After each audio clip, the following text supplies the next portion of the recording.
बसंत पंचमी के दिन ज्ञान बुद्धि और विवेक की देवी माता सरस्वती का पूजन किया जाता है। राधे राधे फ्रेंड्स, आज की वीडियो में हम जानेंगे कि अगर आप स्टूडेंट हैं तो बहुत सरल विधि से आप बसंत पंचमी के दिन माता सरस्वती का पूजन कैसे करेंगे। अगर आप हॉस्टल में रहते हैं या आपके पास बहुत सारी सामग्रियां नहीं है पूजा के लिए, तो आप बहुत आसान तरीके से पूजन कैसे करेंगे। चलिए इसी सरल विधि में आपको बताती हूँ। सबसे पहले तो जो भी आपका स्टडी टेबल है उसको आप अच्छे से साफ कर लीजिए। देखिए, विद्यार्थी के जीवन में स्टडी टेबल का बहुत महत्व होता है, तो आपको चौकी लगाने की या पाटा लगाने की ज़रूरत नहीं है। आप अपने स्टडी टेबल पर माँ सरस्वती का पूजन कर सकते हैं।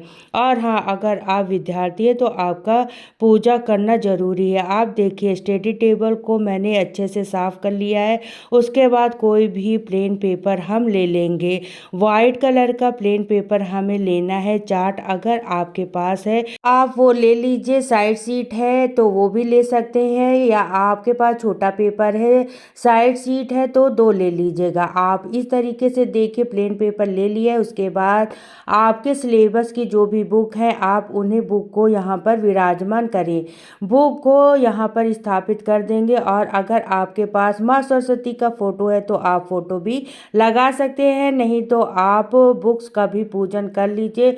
जो बुक होती है वो माँ सरस्वती का ही स्वरूप होती है।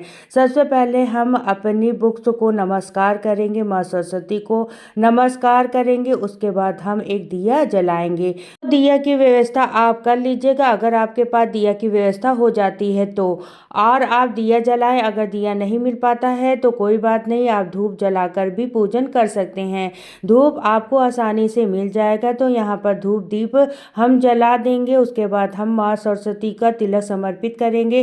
तो देखिए, हल्दी हम समर्पित करेंगे और सूखी तिलक हम समर्पित करेंगे। बुक्स पर आप गीला तिलक ना लगाएं तो सूखा हल्दी हम समर्पित कर देंगे। हल्दी आपको कैंटीन से आसानी से मिल जाएगी। इसके बाद हम फूल समर्पित करेंगे। तो पीले रंग के फूल आपके आसपास आपको मिल जाते हैं तो बहुत अच्छी बात है, आप पीले सफ़ेद रंग के फूल ले लीजिएगा। अगर आपको पीले और सफ़ेद रंग के फूल नहीं मिलते हैं तो कोई बात नहीं, आपके आसपास आपको जो भी फूल मिल जाते हैं आप उन फूलों से माँ सरस्वती का पूजन कर सकते हैं।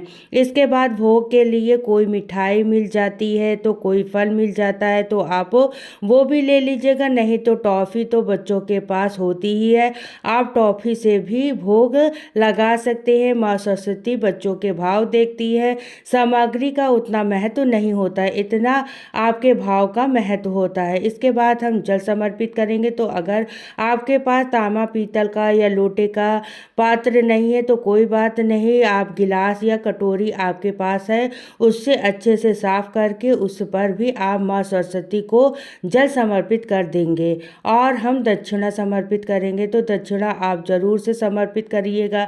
1 रुपये, 2 रुपये, 10 रुपये जो भी आपके पास है आप वो समर्पित कर दीजिएगा। और बाद में पूजा के बाद जो दक्षिणा समर्पित करेंगे ना, उसे विद्या से संबंधित कोई भी चीज़ आप ले सकते हैं। आप पेन खरीद सकते हैं, नोटबुक खरीद सकते हैं, तो आप दक्षिणा से विद्या की चीज़ें ही यूज कर सकते हैं। तो दक्षिणा हम चढ़ा देंगे। अब हम माँ सरस्वती की आरती करेंगे। तो देखिए, आपके स्कूल कॉलेज में जो भी सुबह सुबह प्रेयर गाई जाती है आप वह प्रेयर गा सकते हैं, क्योंकि लगभग सभी स्कूलों कॉलेजों में माँ सरस्वती की प्रेयर सुबह सुबह कराई जाती है। और अगर आपको आरती प्रेयर वगैरह नहीं आता है तो कोई बात नहीं, आप मोबाइल पर आरती चला सकते हैं और आप माँ सरस्वती की आरती कर सकते हैं।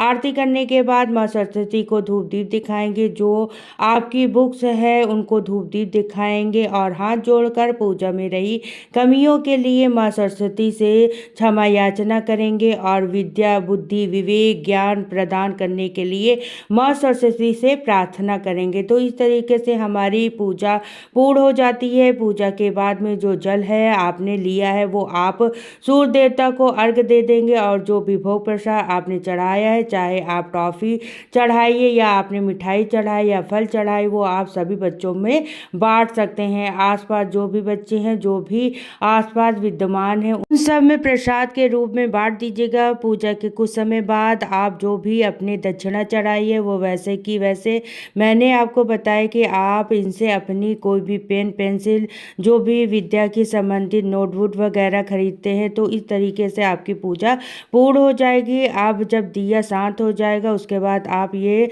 बुक है उसको वहाँ से उठा लीजिएगा और जो भी आपने फूल चढ़ाए हैं ये फूल आप चाहें तो अपने किताब में रख सकते हैं या आप इन फूलों को पौधों में डाल दीजिएगा। पौधों के जो गमले हैं उनमें डाल दीजिएगा, उससे खाद बन जाएगा। और देखिए जब दिया शांत हो जाए ना उसके बाद ही आप बुक्स को यहाँ से उठाइएगा। इस तरीके से माँ सरस्वती का पूजन पूर्ण हो जाता है। माँ सरस्वती का आपको आशीर्वाद जरूर मिलेगा। और देखिए बच्चे जो भी होते हैं ना वो मन के सच्चे होते हैं, भगवान बच्चों के पूजा से बहुत जल्दी प्रसन्न हो जाते हैं। तो अगर आप स्टूडेंट हैं तो आप जरूर माँ सरस्वती का पूजन करें ताकि माँ सरस्वती के आशीर्वाद से आप अपने लक्ष्य को अंत शीघ्र प्राप्त कर सके। अगर आपको वीडियो पसंद आया हो तो वीडियो को लाइक करना और अगर अभी तक आपने हमारे चैनल को सब्सक्राइब नहीं किया है तो प्लीज़ सब्सक्राइब कर लेना। फिर मिलती हूँ किसी और वीडियो के साथ, तब तक के लिए राधे राधे, जय श्री कृष्ण, जय माँ सरस्वती माता।